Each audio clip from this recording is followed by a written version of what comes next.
comunidad ISTG a una jornada más de la Semana de la Mujer. Me amo, nos cuidamos. Esta noche tenemos una sorpresa muy especial y justamente vamos a necesitar la interacción de todos ustedes, así que por favor estén muy atentos a las indicaciones que vamos a darles más adelante para que puedan interactuar con nosotros con esta sorpresa. Y dentro también de la programación que teníamos para hoy, pues, y parte también de la sorpresa, queremos rendir un homenaje a través del pincel a una mujer mexicana que a lo largo de los años ha sido ejemplo de superación. Nos referimos a Frida Kahlo, una reconocida pintora que nació en Coayacán, Ciudad de México, en 1907. Su vida precisamente estuvo marcada por el infortunio de sufrir un grave accidente en su juventud, que la mantuvo postrada en la cama durante largos periodos. Incluso se sometió a 32 operaciones quirúrgicas. Sin embargo, y pese a eso y pese a todos los problemas, pues ella trató de rehabilitar, de practicar diversos deportes y sobre todo llevó su vida o volcó todo esto a su obra pictórica. La cual gira en torno a su propia biografía y a su propio sufrimiento. Bueno, entre sus obras constan más de 150, principalmente autorretratos, en los que proyectó precisamente todas las dificultades que tuvo para sobrevivir, por lo cual para nosotros es un ejemplo de superación. Y hoy le vamos a dar un homenaje a través del pincel. Y para ello vamos a invitar al licenciado Cristian Cruz, quien es docente de la carrera de diseño gráfico y también es mentor del Club Expresarte, para que nos cuente en qué consiste esta sorpresa. Cristian. ¿Cómo está Vanessa? Buenas noches. ¿Cómo está comunidad ISTG? Qué gusto tenerlos presentes a través de esta actividad en homenaje a la mujer. Te agradecería, Vane, que antes de que yo pueda conversar un poquito sobre todo lo maravilloso que se viene con respecto a este proyecto pictórico, nos puedas mostrar el videíto de las imágenes para que nuestra comunidad un poco vaya observando de qué es lo que se va a encontrar más adelante. Ok, entonces, producción, rueda video en este momento.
Bueno, ese fue un adelanto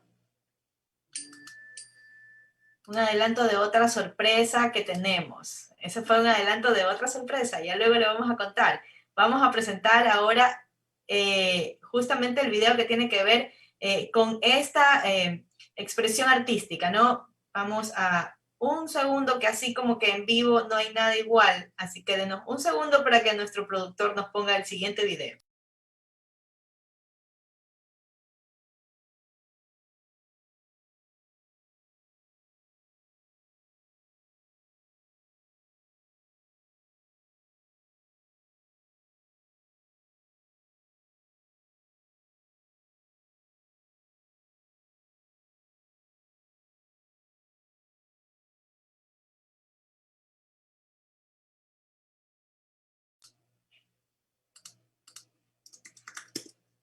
Nos avisa, señor productor, cuando estemos al aire.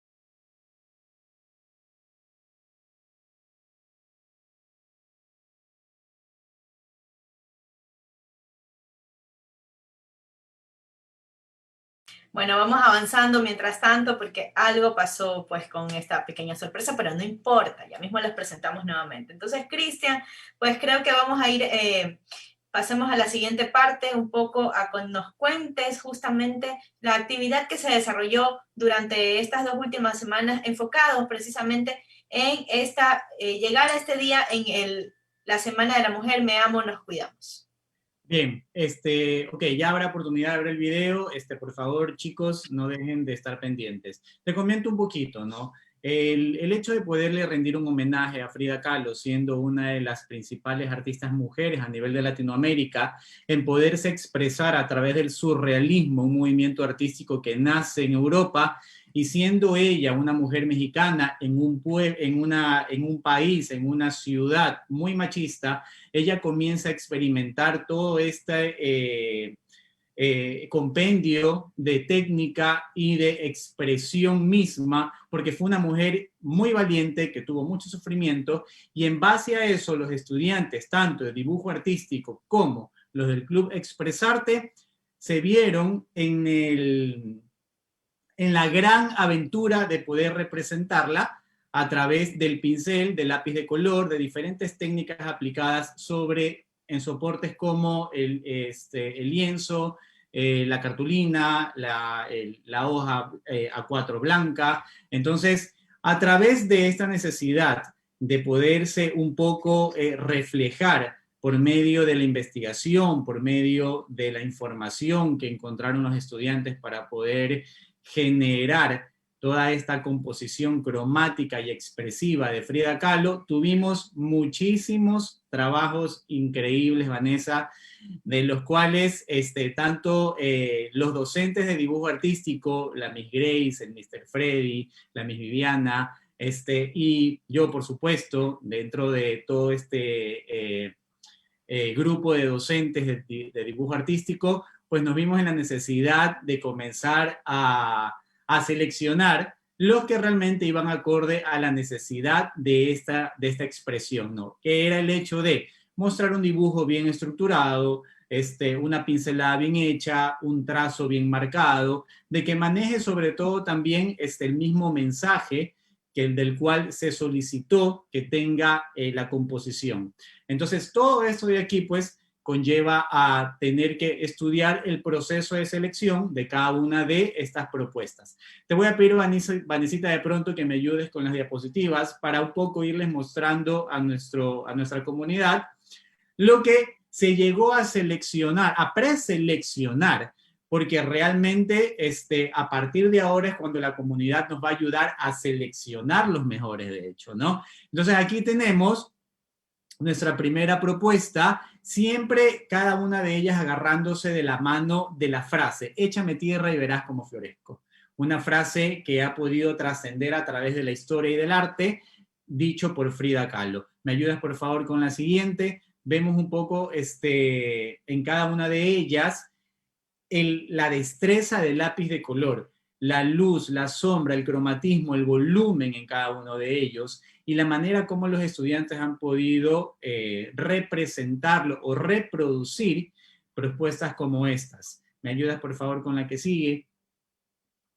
Cada una de ellas definitivamente es un resultado de un proceso y aprendizaje, tanto en la materia de dibujo artístico con los docentes, que hace un momento mencioné y que les agradezco que hayan sido parte de este proceso, como también de parte del Club Expresarte a través de las diferentes técnicas manejadas y aprendidas en él.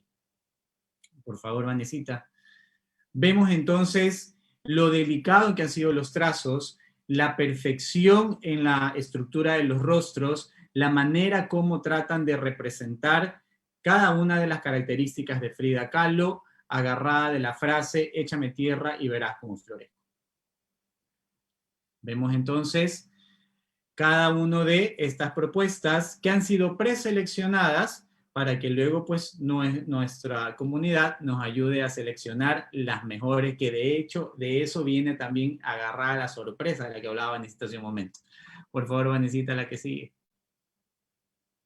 Increíble, ¿no? Llegan al punto casi de una fotografía, un hiperrealismo en el cual logramos observar incluso hasta la expresión misma de Frida Kahlo, casi real, en cada una de las técnicas aplicadas y manejadas, impartidas por los docentes de dibujo artístico. Vemos esta, por ejemplo, que es una composición bastante preponderante, muy imponente, que se ajusta muchísimo a ese florecimiento del cual ella buscaba en muchas de las formas en las cuales representaba su pintura.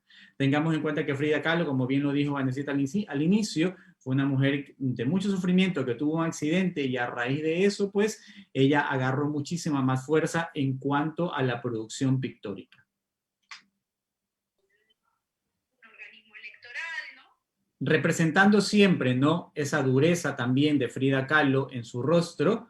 No era una mujer muy atractiva, que digamos, desde la visión machista de los mexicanos en aquel momento.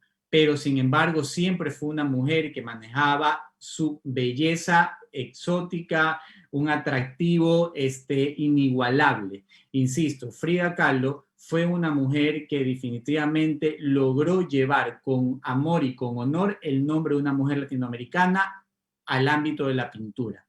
Es incluso, me atrevería a decir, una de las principales influencias para muchas mujeres en su momento. Hoy por hoy, pues ella es más que una influencia para mujeres, para todos los hombres, para toda una comunidad artística, porque su manera de cómo llevar ese proceso de pintura fue realmente inexplicable para aquel momento. Por favor. Aquí tenemos una propuesta bastante interesante llevada a la ilustración, porque las que acabamos de ver hace un momento fueron pinturas, fueron dibujos mucho más apegados a la realidad, ¿no?, al realismo. Pero esta ilustración a mí en lo particular me pareció súper interesante porque le dio una vuelta totalmente diferente a lo que por lo regular estamos acostumbrados a ver las personas, a ver la perfección del rostro, a ver la luz, la sombra, el volumen, a ver casi parecido a una fotografía. Pero en este caso de este estudiante a mí me pareció bastante interesante su propuesta. Aquí entramos nuevamente al realismo para poder un poco demostrar esa perfección del trazo aprendido por los estudiantes, tanto en el Club Expresarte, que en este caso la concursante viene haciéndolo desde el club, como relación a las clases de dibujo artístico que ya vimos con antelación. Aquí entramos a un proceso de pintura. Si ustedes se dan cuenta, en relación a las que ya pasaron, el lápiz de color ha sido el protagonista. Pero en este caso, la pintura es la que toma fuerza muchísimo más en cuanto a la composición en sí de Frida Kahlo en su homenaje, pues, de esta noche. Entonces, chicos, comunidad, esto es lo que ustedes nos van a ayudar esta noche a poder seleccionar las mejores. Como lo decía Vanessa hace un momento, queremos esa interacción con ustedes. Queremos involucrarlos en este proceso de selección, ¿sí? ¿Por qué? Porque también tenemos nosotros claro que hay muchos artistas en ustedes.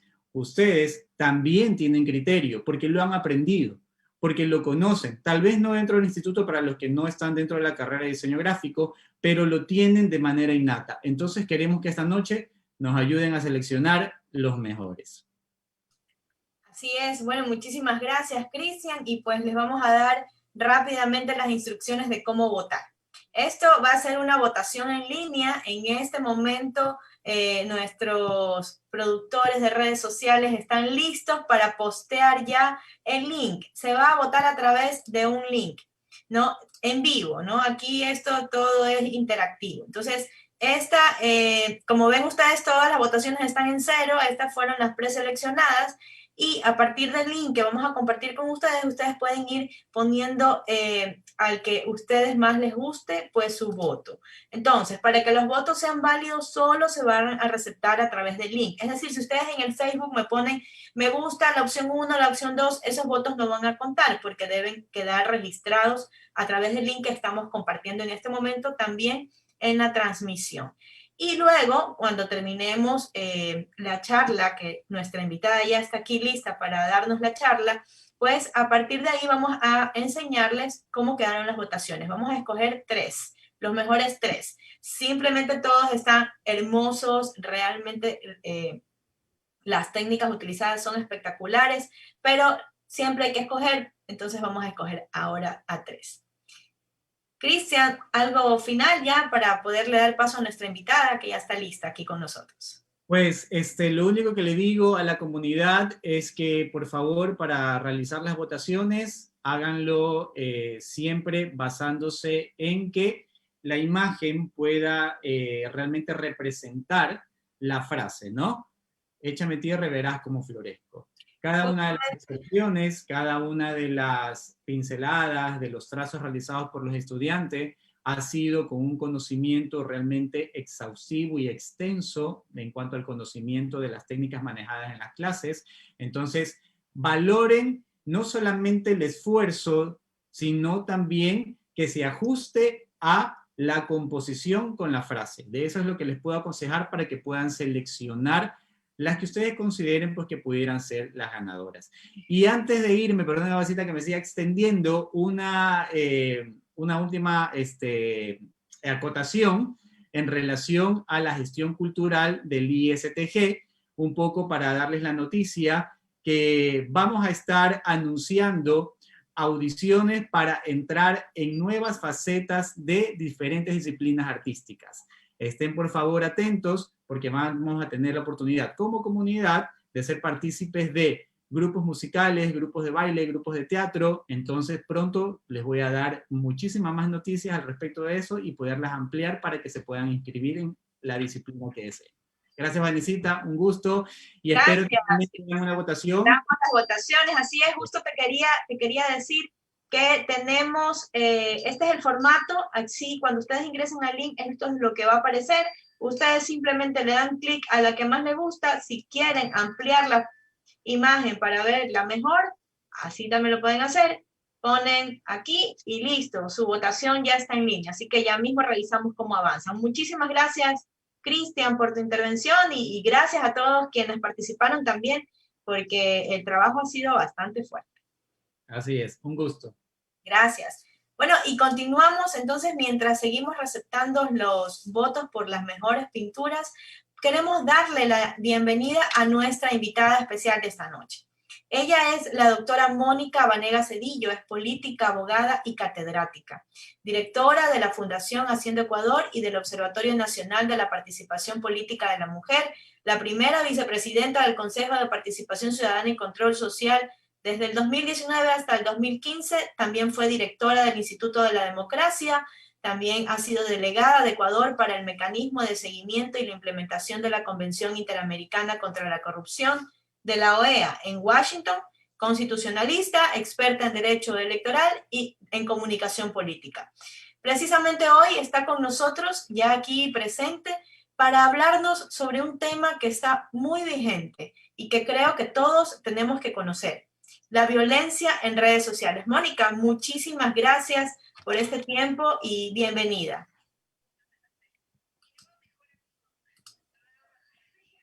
La pantalla es suya, Mónica. Buenas noches.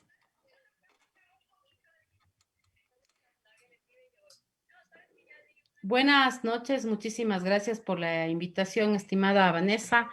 Muchas gracias por invitarme a hablar de este tema que para mí es muy importante, que no solo lo hacemos como uno de los ejes más importantes de trabajo de la Fundación Haciendo Ecuador y del Observatorio Nacional de la Participación Política de la Mujer, sino que además lo hacemos por convicción propia.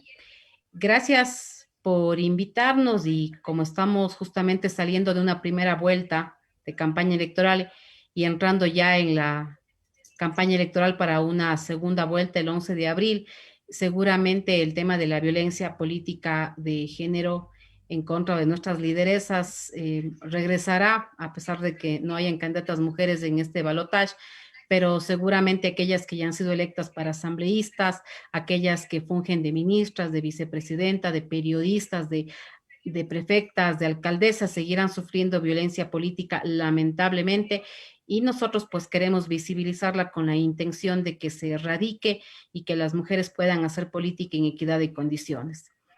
La Fundación Haciendo Ecuador es una organización de la sociedad civil constituida para trabajar en varios ejes, entre ellos el tema de liderazgo y democracia.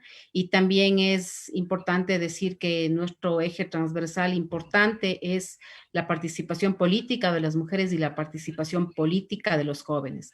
Creamos un observatorio de la participación política de la mujer desde el 10 de diciembre del 2019.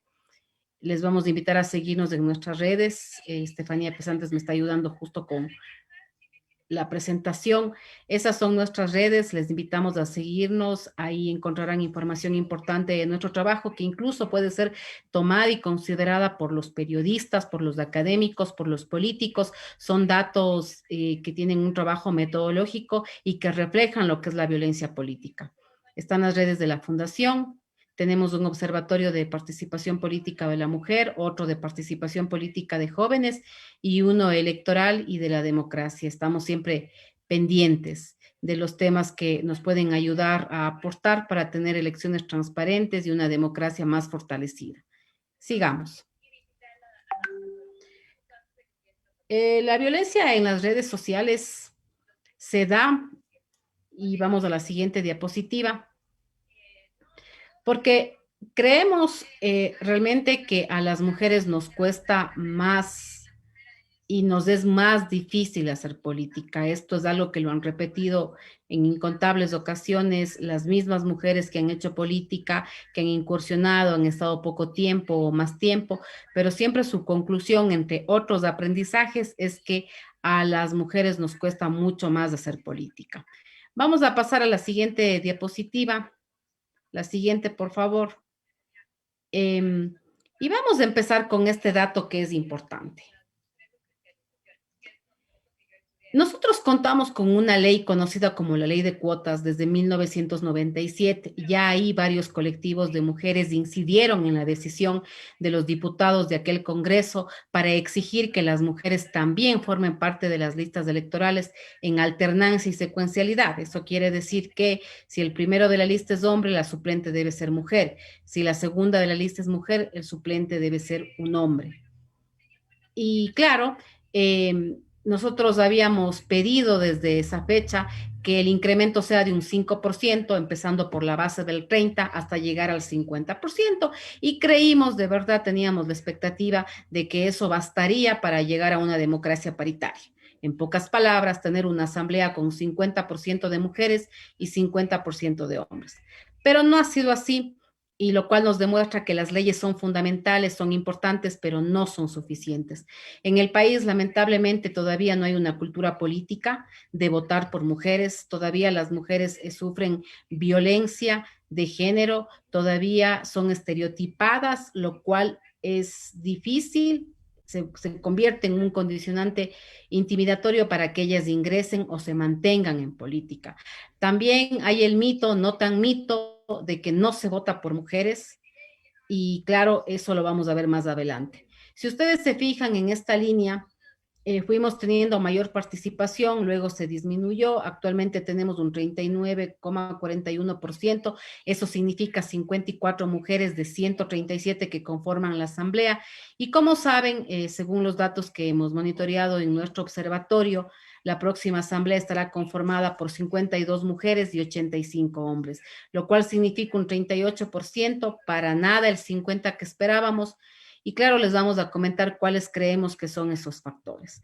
Como veremos, la ley es importante, y me adelanto a decir algo. Si la ley es importante también la cuota o la acción afirmativa que por ahora sí es necesaria, que las mujeres encabecen las listas. Sigamos. Como ustedes saben, desde el 3 de febrero del 2020 rigen importantes reformas electorales. Una de ellas es las listas cerradas y bloqueadas. ¿Por qué quisimos comentarles del día de hoy esto? Porque eso sí tuvo que ver, sí fue una de las consecuencias, o digamos las razones que tuvo como consecuencia tener la participación de mujeres que tenemos ahora. Antes se votaba en lista abierta, voto preferente. Definitivamente el ciudadano podía votar por el primero de la lista del partido A, por el último de la lista del partido B, por quien esté en el medio de la lista C, y así sucesivamente. Y por lo general, y hay que decirlo, se escogían figuras hombres. No había mucha posibilidad de que escojan mujeres. Ahora se vota por lista cerrada y bloqueada. Eso significa que el votante debe identificarse con una sola organización política, vota una sola vez en el casillero y vota por toda la lista que haya puesto el partido político, todos los hombres y mujeres principales y suplentes que consten en la lista. Para poner un ejemplo, si ustedes tienen que elegir 6 asambleístas en su provincia, pues estarán votando implícitamente por 3 hombres y 3 mujeres principales y suplentes. Y en este sentido se supondría que tienen más posibilidad las mujeres. Pero la fragmentación que hubo, como veremos más adelante, no ha permitido que haya la cantidad que esperábamos. El método de asignación de escaños también cambió.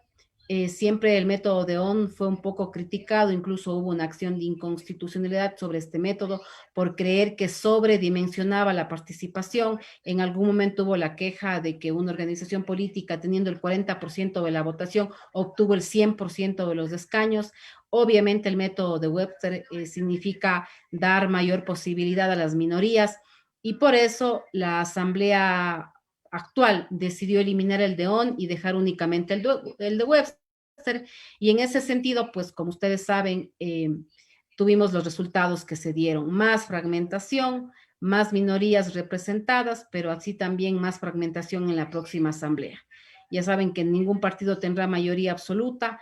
La máxima votación la consiguió UNES con 49 y realmente los demás tienen menos votación y tendrán que hacer incluso concesiones o tendrán que negociar para poder elegir las autoridades de la Asamblea el próximo 14 de mayo, ya que necesitan mayoría absoluta, que son 70 votos, perdón.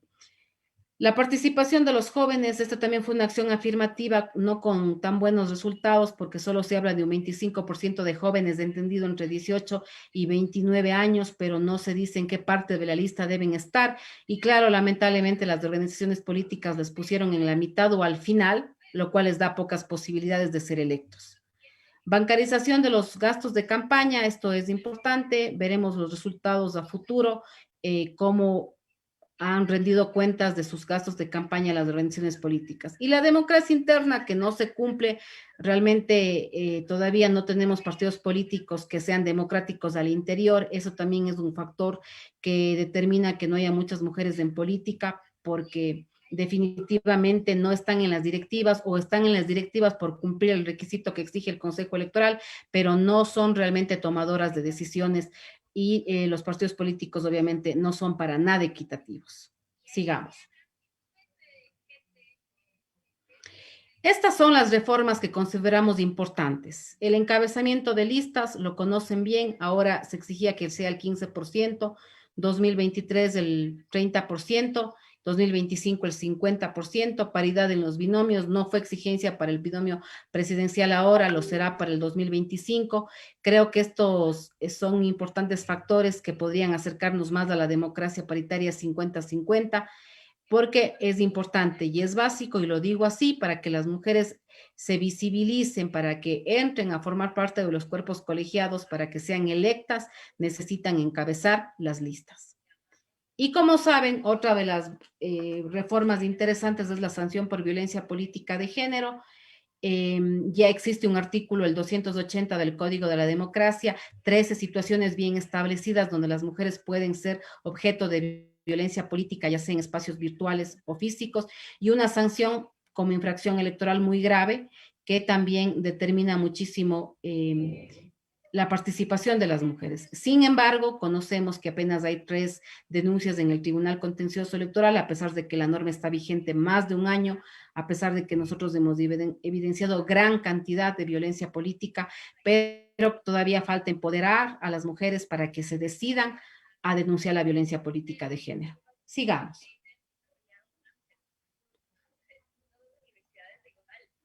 En el observatorio nosotros trabajamos en 5 ejes. El primero es monitorear la violencia política de género.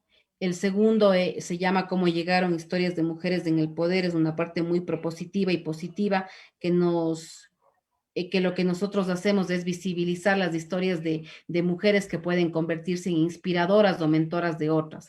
En el eje 3 hacemos asesoría jurídica y política, sobre todo en temas de violencia, política de género. En el eje 4 capacitamos, tenemos escuelas de formación política en varias provincias. Y el eje 5 es las vedurías a la conformación de listas electorales. Como ven, a pesar de que es un observatorio, no solo observa y visibiliza, también ejecuta, propone frente a los hallazgos. Sigamos. Vamos a hablar de lo que es el monitoreo que hacemos en las redes sociales.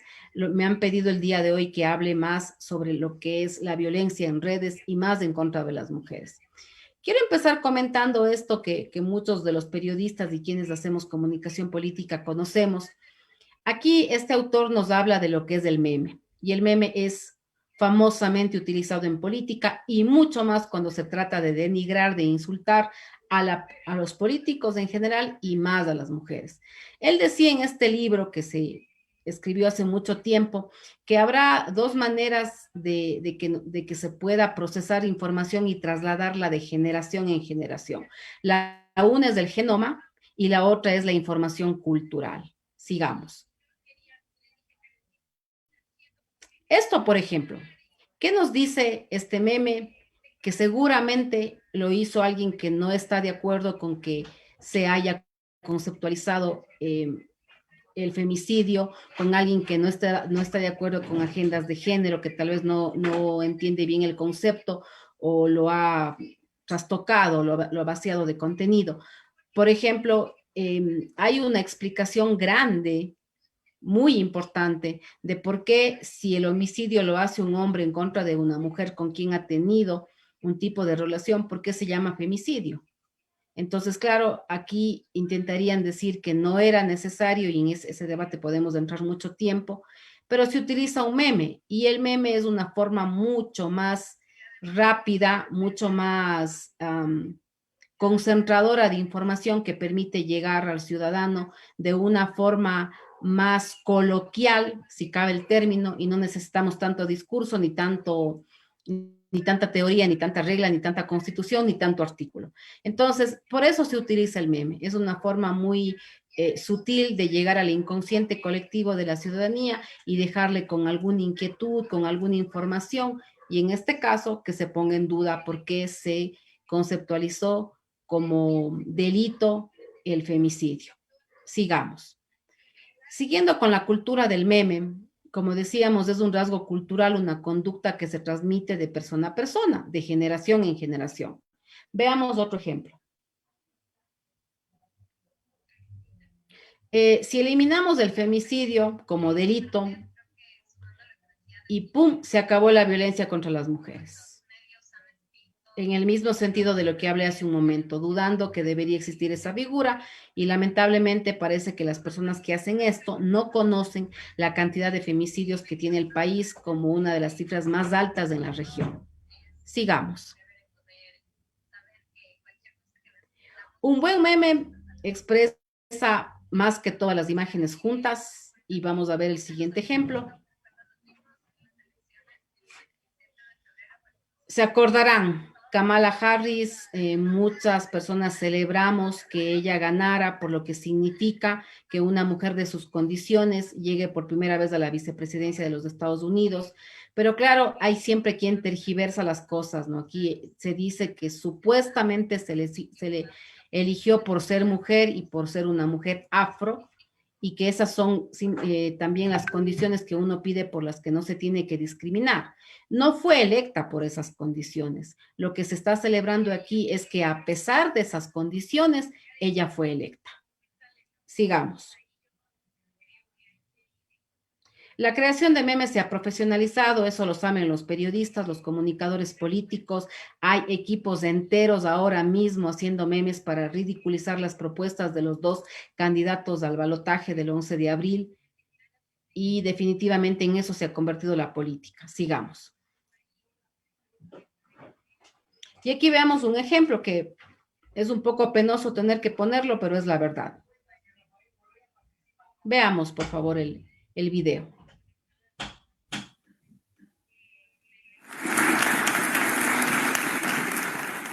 Por ejemplo, ayer recalcaba que los hombres estamos sometidos permanentemente al peligro de que nos acusen de acoso, de acoso.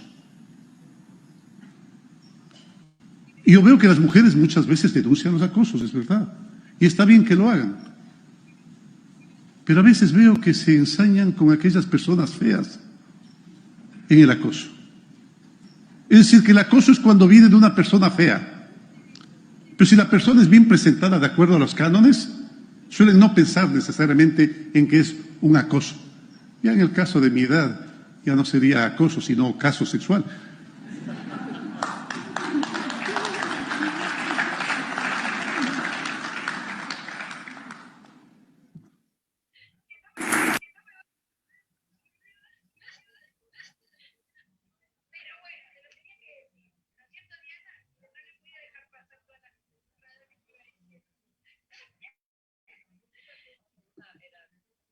Muchas gracias. Como ustedes ven, este video que mucha gente consideró que fue un chiste y un buen chiste, que aplaudieron, esto es lo que no debemos permitir que suceda. Cotidianizar algo que parecería chiste, que parece muy doméstico, significa estar apoyando los temas de violencia política.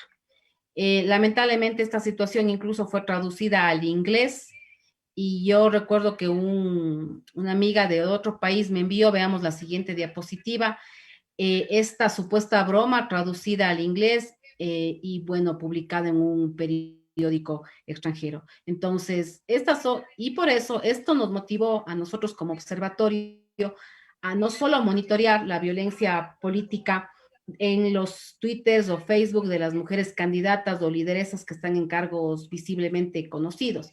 Nos motivó a que monitoreemos ahora la cobertura periodística y también el discurso de algunos políticos reconocidos que lamentablemente tienen discursos con estereotipos de género, con micromachismos, cuando lo hacen así públicamente. Deben tener mucho cuidado porque realmente con la influencia que tienen o con el conocimiento que tienen, pues es un mal mensaje para la ciudadanía. Sigamos.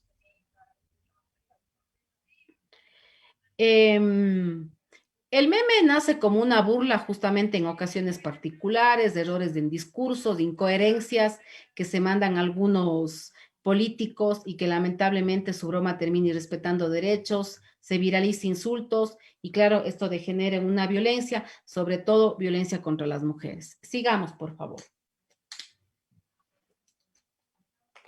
Miren, este meme que seguramente les llegó a ustedes en sus números de WhatsApp y que nos pareció muy creativo, ¿quién lo habrá hecho? Lejos de insultar al expresidente y a estos ex candidatos, bueno, dos de ellos todavía candidatos presidenciales, lo que hace es insultar a la mujer.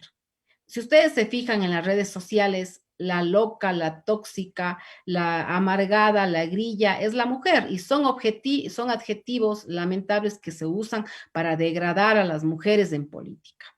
Y lamentablemente cuando ponen esto, el insulto se supone que son hombres a los que se les está insultando, que reaccionan como mujeres. Entonces, ¿a quién realmente están insultando? Es a la mujer.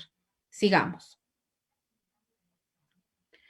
Nosotros tenemos un estudio que está hecho en base a una tipología, una metodología creada por la feminista Virginia García, argentina, y nos ha permitido hacer un trabajo profesional porque no todo lo que está en redes sociales es agresión o no toda agresión es violencia basada en el género. En general, la política está bienvenida a menos y cualquier ciudadano que tiene la posibilidad de tener un teléfono, una computadora e internet puede crearse una cuenta de Twitter o de Facebook y empezar a insultar al político o a la política con quien no esté de acuerdo. Entonces, solamente de aquellas agresiones que tienen que ver con sesgos de género, nosotros hacemos el estudio en base a estos cuatro. Por ejemplo, están más interesados en enfatizar el papel de madre y la vida privada de las mujeres más que el rol público que desempeñan como políticas. Algunos ejemplos. Aquí este insulto fue en contra de una ex ministra Y claro, al final, si ustedes se fijan, le dicen perrita más de su gabinete. Esto es algo que obviamente daña a una mujer. Si le dicen a un hombre, no, no es así. Y claro, demuestra que si es que no estuvieran en contra del ministro, seguramente le dirían otro tipo de adjetivo. Pero claro, a las mujeres usan estos adjetivos que tienen que ver más con una supuesta conducta moral. La otra, decirle, como dice ahí Ramera, hipócrita, también es un sesgo de género. Si ustedes se fijan, nosotros difuminamos a quién se le ataca, no es nuestra intención volver a victimizar a quien ha sido atacada, y también no se guíen mucho por estos nombres de los cuentas de Twitter, porque muchas son inventadas, las fotografías también, casi nadie insulta de frente, muchos se esconden detrás de una cuenta ficticia, de un troll center, que eso también lo vamos a ver. Una segunda forma que se les estigmatiza justamente a las mujeres es, sigamos, bueno, ahí tenemos otro ejemplo. Aquí también esto estaba en contra de una mujer porque se la estigmatiza por haber estado tomando una cerveza, siendo una mujer conocida públicamente, ¿no? Pero si no fuera alcaldesa, sino alcalde, seguramente no habrían este tipo de sesgos y agresiones. Sigamos. Esta es de otro país. Hoy día justo encontramos de esto y decidimos poner en el PowerPoint porque también tiene que ver mucho adjetivizarle justo a una mujer de esta manera. Ustedes pueden leerlo. Es la forma en que se les cataloga a las políticas, es la forma en cómo se las denigra. Nada tiene que ver con estar en contra o a favor de su posición política. A ellas se les ataca por el tema de ser mujer. Sigamos. Tenemos una segunda categoría, es explicar sus logros por su relación con hombres poderosos, se minimiza su valía, se minimiza su capacidad, se pone en duda que puedan ejercer el cargo por sus propios dones y talentos, y siempre se trata de decir que estarían ahí porque un hombre poderoso les puso y seguramente con él hubo otro intercambio de favores. Y eso es el pan de cada día en Twitter. Yo sé que todos ustedes tendrán su cuenta en Facebook, en redes sociales, en WhatsApp, en general, en redes sociales siempre está eso. Veamos un ejemplo. Decirle a una persona, por ejemplo, que es amargada y que está triste porque no ha ganado la elección, vuelvo y repito, estas palabras se utilizan porque a las mujeres también, y vamos al siguiente estereotipo, Tefa, se les acusa de ser emocionales, irracionales.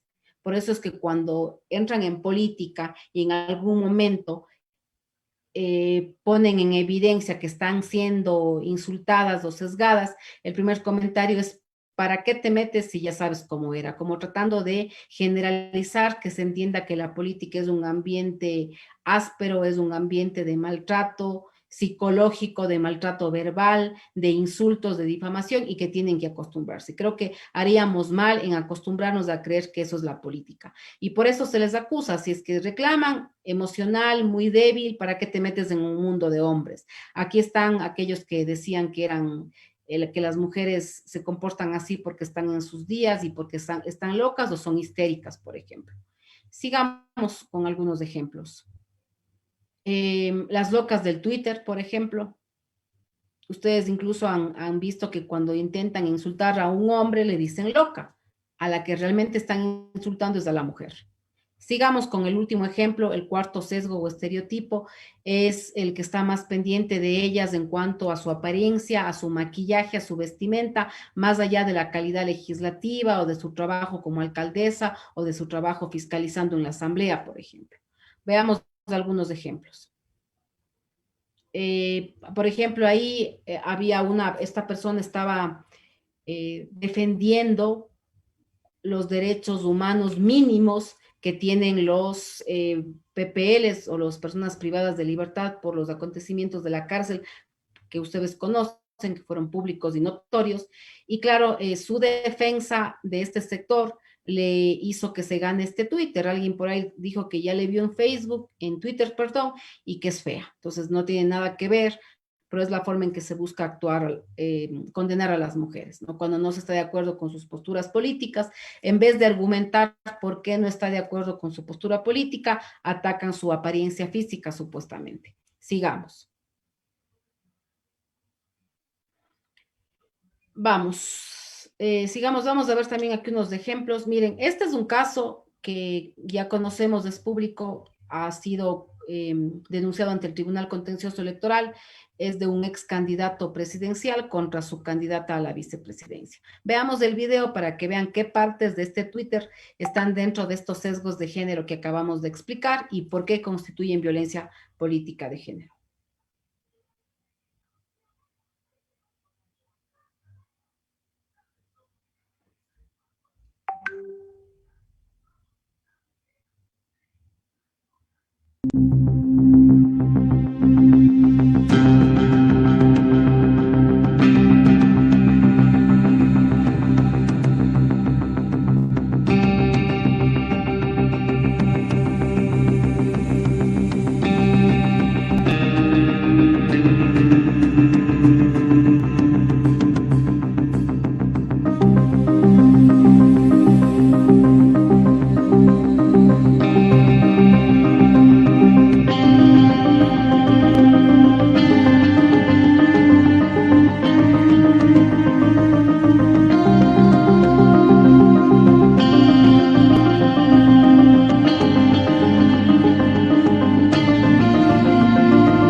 Gracias. Si ustedes se fijan, ahí ella fue acusada de que supuestamente es muy joven, inexperta, no sabe cómo se maneja la política y claro, siempre el rol de la mujer acompañante del hombre, ¿no? Aquí el candidato le dice que está arrepentido de haber sido él quien le llame a darle la oportunidad de ser candidata y hace referencia a que lo hizo por una buena relación que tuvo con un ex asesor, como lo que decíamos hace un momento, creer que no hay valía, que no hay mérito en las mujeres, que no hay capacidad y que es un hombre poderoso por una relación buena que tuvo con un hombre poderoso, el que le llevó a que merezca ser candidata a la vicepresidencia. Sigamos. Vamos a ver algunos ejemplos también para ir terminando. Esto también es público. Nosotros tratamos siempre de difuminar el nombre de la agredida o difuminar el nombre del agresor, pero esto es algo que ya no hay como un poco tapar porque fue conocido, es un personaje conocido. Si ustedes ven aquí, más allá de no estar de acuerdo con la nota periodística de la persona en cuestión, lo que se hizo fue acusarle de temas que degradan a las mujeres porque se supone que esa es la forma en que invalidan su actuar. Entonces, en este caso se le acusó de prepago, se metieron en asuntos personales. Entonces, esa es la forma en cómo se agrede a las mujeres en política. Aquí no hay una discrepancia por su rol como política o por su nota periodística, que era el caso, sino se intenta justamente degradarle en su calidad de mujer. Ese es como el arma que utilizan queriendo decir que ese es el talón de Aquiles, la debilidad de las mujeres. Sigamos. Aquí también tenemos este video que refleja muchísimo lo que nosotros hacemos en el observatorio, qué es lo que tratamos de erradicar, lo que creemos que no es fundamental en el debate, y creo que aquí la asambleísta lo hace de buena manera. Veamos el video.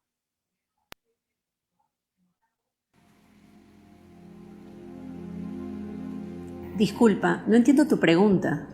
Estamos hablando de las reformas legislativas y a ti te importa más qué marca de zapatos uso, si sé o no sé cocinar o por qué no he tenido hijos.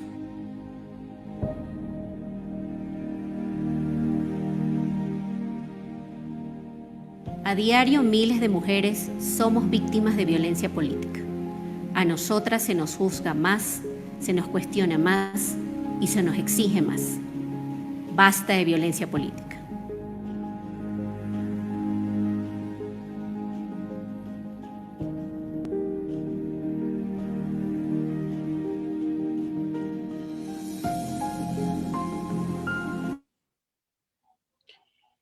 Y claro, y aquí me voy a quedar con una frase que siempre repetimos, no sé qué experta en el tema lo dijo a nivel internacional, eso nos queda pendiente averiguar, pero definitivamente a las mujeres se les exige el doble y se les perdona la mitad. Es mucho más visible un error de una mujer política que de un hombre político. Sigamos. Aquí también comentarles que nosotros no solamente monitoreamos la violencia en contra de políticas, también en contra de periodistas o de mujeres que lideran este tipo de causas, que son visibles, que son mediáticas, que tienen mucha participación en redes. Aquí es una de las periodistas conocidas. Si ustedes ven, aquí no hay ningún ataque por su calidad periodística o por su opinión editorial. Es un ataque por temas que afectarían a una mujer. Insisto, estereotipo 1, estereotipo 3, siempre estar hablando de esa fragilidad, de esa emocionalidad, de esas cualidades que le hacen débil a una mujer. Sigamos. Veamos este video y creo que después tenemos algo más y finalizamos.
Muchísimas gracias. Nosotros utilizamos este tipo de piezas comunicacionales y ponemos en nuestras redes porque son nuestras alertas, porque el interés nuestro es que se visibilice esto.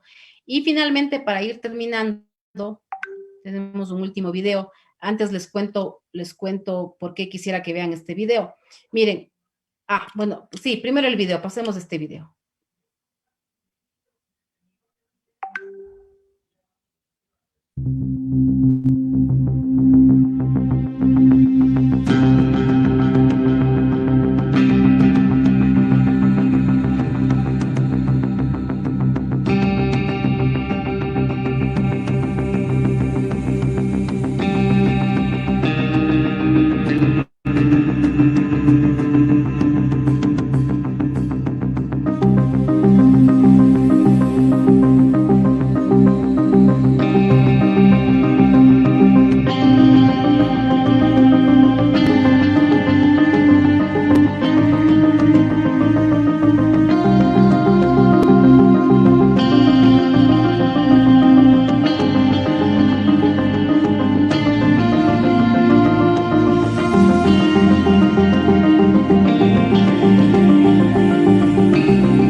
Miren, nosotros, esta fue la última alerta que hicimos. Esta es una activista por los derechos de las mujeres. Su posición es bastante radical, pero nosotros aquí también queremos decir que somos muy respetuosas porque muchas de las mujeres, unas son más conservadoras, otras están más en el medio, otras son más radicales y en general nuestra defensa es en contra de que se erradique la violencia política de género, independientemente de las posturas ideológicas de las mujeres.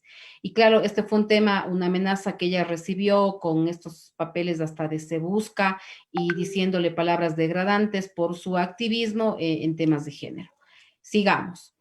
Antes de ver el último video, para finalizar, quiero comentarles lo siguiente. Nosotros celebramos que en Ecuador, desde el 3 de febrero del 2020, tengamos ya conceptualizada la violencia política, como habíamos dicho en el artículo 280. Son 13 situaciones bastante bien determinadas, tiene bastante margen de acción, porque es un artículo tomado incluso de convenios, protocolos o leyes modelo a nivel internacional que han estudiado bastante lo que es la violencia política de género. Tenemos también un artículo que sanciona, la sanción es muy alta, por ejemplo, pero lamentablemente no hemos llegado a tener muchas denuncias. Ponemos el ejemplo aquí de México y quiero que lo escuchen, porque en México ya hay sanciones y más adelante les cuento qué tipo de sanciones. En Ecuador, ¿la sanción cuál es? Una sanción económica que va desde 20 a 70 salarios mínimos vitales, que más o menos está entre 8,000 y 28,000 dólares.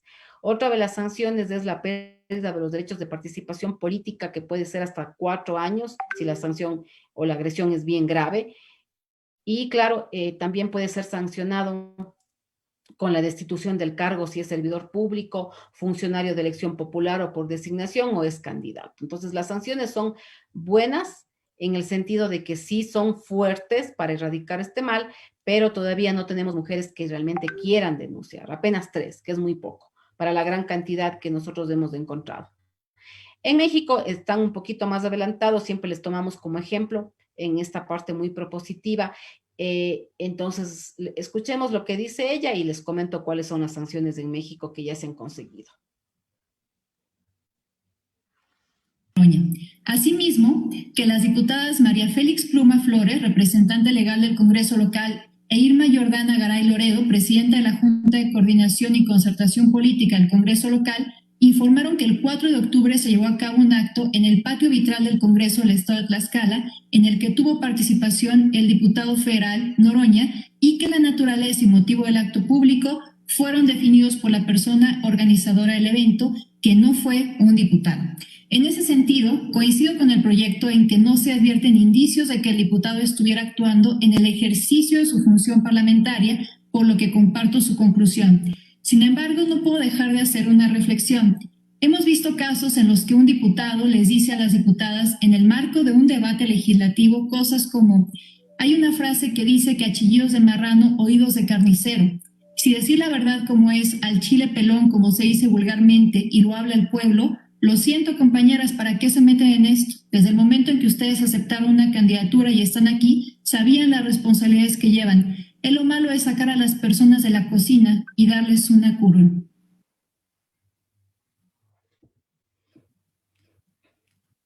Quería justamente ponerles este ejemplo de lo que fue agresión por violencia política en México, porque si ustedes notan en nuestros países se utiliza un lenguaje coloquial, un lenguaje muy propio de la cultura, dichos muy propios de nuestra cultura para agredir, ¿no? Entonces, en México están un poquito más adelantados, ahí ya han conseguido destituir a servidores públicos cuando han cometido violencia política de género y, por otro lado, han conseguido restituir en el cargo cuando se ha comprobado que las mujeres fueron destituidas no por otro tipo de delitos de infracciones, sino por violencia política de género.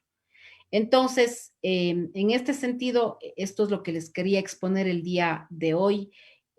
Espero que sea de utilidad, no necesariamente tienen que estar a favor de todo, lo importante es que tengan información y que también nos puedan ayudar a que el trabajo del observatorio se difunda, porque nosotros creemos que la manera de erradicar la violencia política no solo son las leyes o las sanciones, es la educación, es el cambio de mentalidad, es el dejar de lado roles de género que se empezaron en los hogares y que se continúan dando en la política, y además porque creemos que si no erradicamos la violencia tendremos pocas mujeres haciendo política.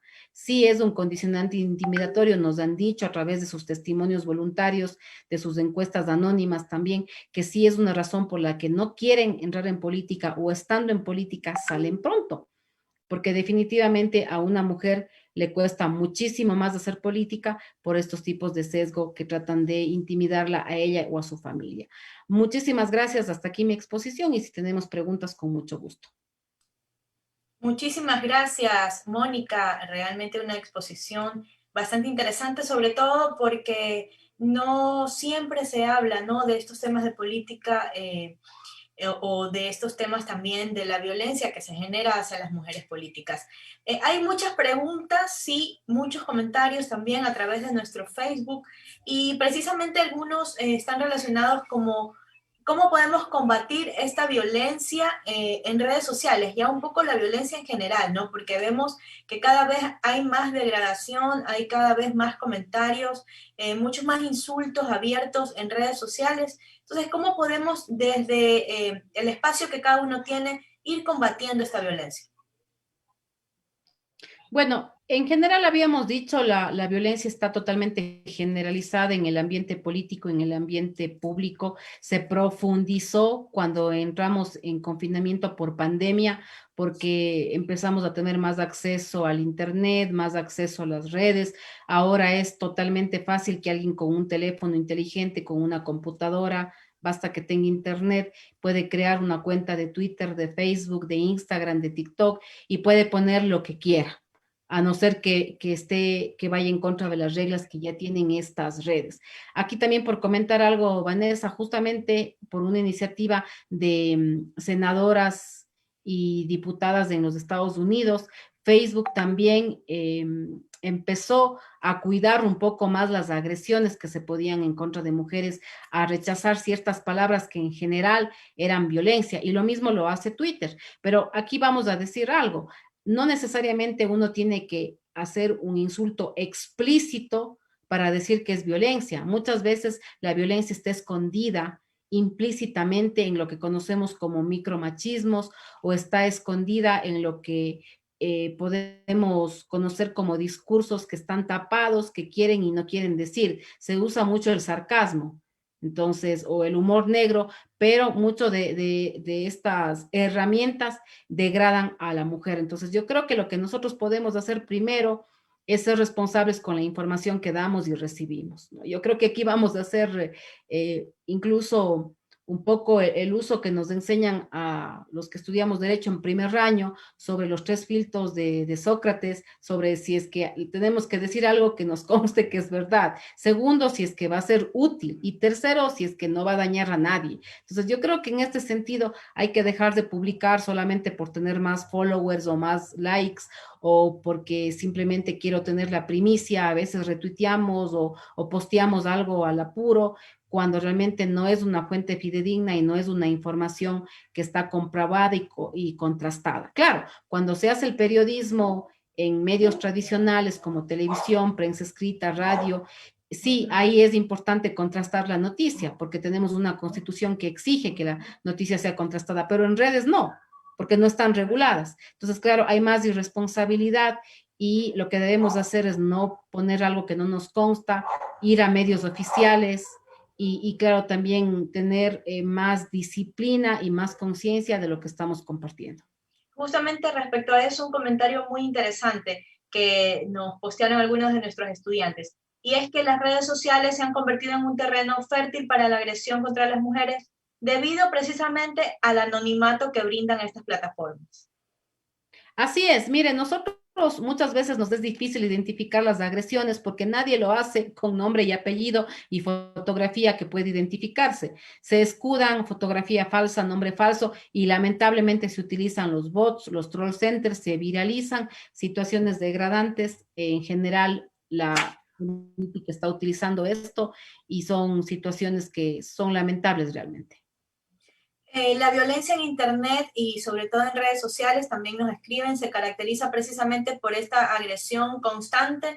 Vemos que cada vez hay más insinuaciones sexuales, también contenidos violentos, es decir, ya no hay filtros. Usted puede ver desde un asesinato, puede ver mujeres mostrándose también, es decir, todo eso genera también esta violencia dentro de estas plataformas.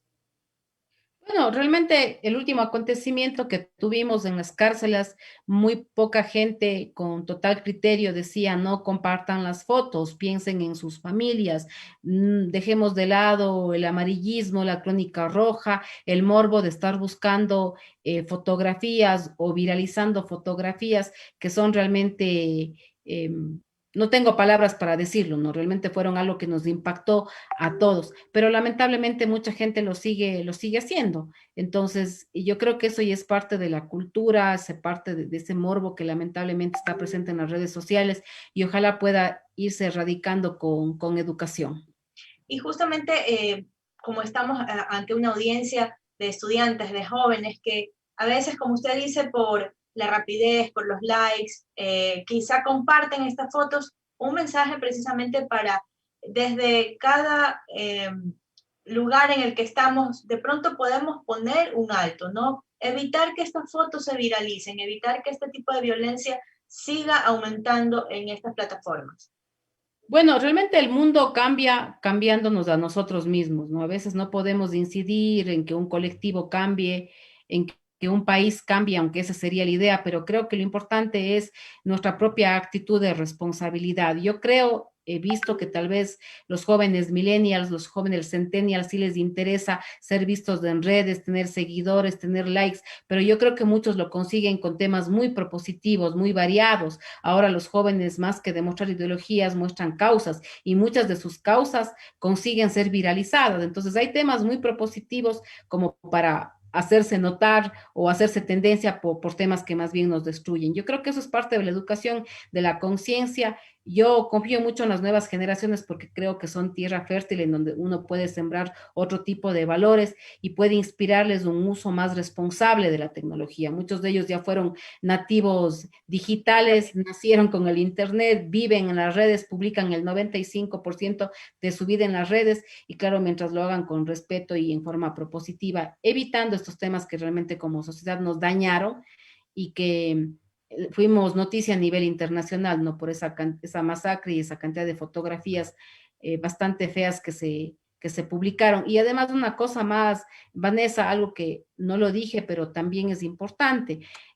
Muchas de las mujeres que hacen política, cuando se retiran de la política, son amedrentadas por que supuestamente iban a publicar fotografías o videos de índole sexual. Entonces es un tema que ya se lo hizo en contra de algunas asambleístas, en contra de una alcaldesa, y son temas que nosotros esperamos que se vayan concientizando y que se vayan quitando de la política. Y no solo en el ámbito político, es decir, a nivel general hemos visto, y sobre todo, como ustedes decían, en pandemia, muchos casos de personas que publican estos videos íntimos que de pronto no deberían salir a la luz, pero que cada vez uno lo ve y sin ningún tipo de restricción. Entonces, ahí en ese sentido también cómo ir cambiando estas actitudes, ya no solo buscar este tipo de videos por morbo, es decir, tratar de parar el compartir o el retuitear o seguir enviando este tipo de mensajes. Bueno, yo creo que también ahora las redes sociales, los dueños de las redes sociales tienen filtros que pueden impedir que se publiquen ciertas palabras, que se publiquen ciertos videos, fotografías, están más comprometidos. Las redes sociales, imposible que se logren regular, yo creo que no podría ser posible. Recuerden que también han servido para evidenciar actos de corrupción, han servido también para evidenciar otros temas de interés público, nos han unido en una comunidad en la nube que incluso a veces por la inmediatez de la información ha permitido encontrar personas, ha permitido incluso unirse a causas buenas, ayudar en causas buenas. Entonces yo creo que difícilmente restringirlas y para mí todo está en base a la conciencia que tomemos al respecto y a la educación. Yo creo que eso es lo que podemos pedir, ¿no? Que haya conciencia y que haya educación, sobre todo en las nuevas generaciones. Muchísimas gracias, Mónica. Realmente ha sido muy interesante todo el conocimiento y la información que nos has proyectado y sobre todo recordarnos, esto es un tema también de respeto, saber qué publicamos, si vamos a ofender o no a alguien. Entonces, creo que es el momento de también tomar conciencia y que todos los estudiantes que nos están viendo ahora, pues, tomen algo de esta información y que seamos un poco más prudentes al momento de publicar cualquier contenido que queramos en nuestras redes sociales. Mónica, muchísimas gracias por este espacio y por este tiempo que has compartido. A usted, Vanessa, gracias a las órdenes y claro, sabiendo que tenemos un grupo de jóvenes, en algún momento nos comprometemos también a hablar de cómo ahora los jóvenes, millennials, centennials, los millennials, la generación Z, ven la política y se motivan para estar o no dentro de política y qué factores les llaman la atención. Muchísimas gracias, así será pues. Gracias. Bien, y luego de esta interesantísima charla, señor productor, ahora sí tengamos listo el video que íbamos a presentar. Lo tenemos listo para luego irnos a las votaciones. Realmente hemos tenido, ya llegamos a los 1.129 votos. Todavía faltan unos minutos para escoger al ganador, así que seguimos votando. Sí, por favor, producción, pongamos el video en este momento.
Bien, y justamente estábamos viendo en este video que preparamos para ustedes cada una de las pinturas que participaron en esta preselección, ¿no? De ellas, pues, se escogieron 11 y son aquellas que en este momento están ya en votación. Quería compartir precisamente con ustedes cómo se está dando la votación por cada una de las pinturas. Vemos que ya hay 1.177 votos y así en vivo van subiendo.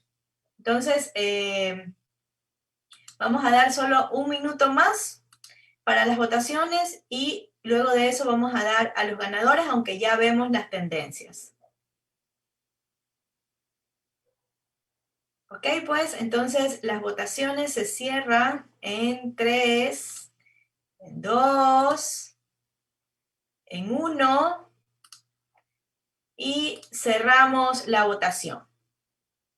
Vamos a compartir nuevamente para saber cuáles fueron los resultados y vamos a ver quiénes son nuestros ganadores. Vamos a tener 3 ganadores, 3 lugares. Luego nos comunicaremos con cada uno de los ganadores para darles los premios sorpresa. Entonces, terminamos con 1.189 votos. Realmente muchísimas gracias a cada uno de ustedes que se tomó el tiempo para poder elegir a los 3 mejores. Y los 3 mejores están en tercer lugar, con 182 votos, Alison Ramírez de primero A de diseño gráfico.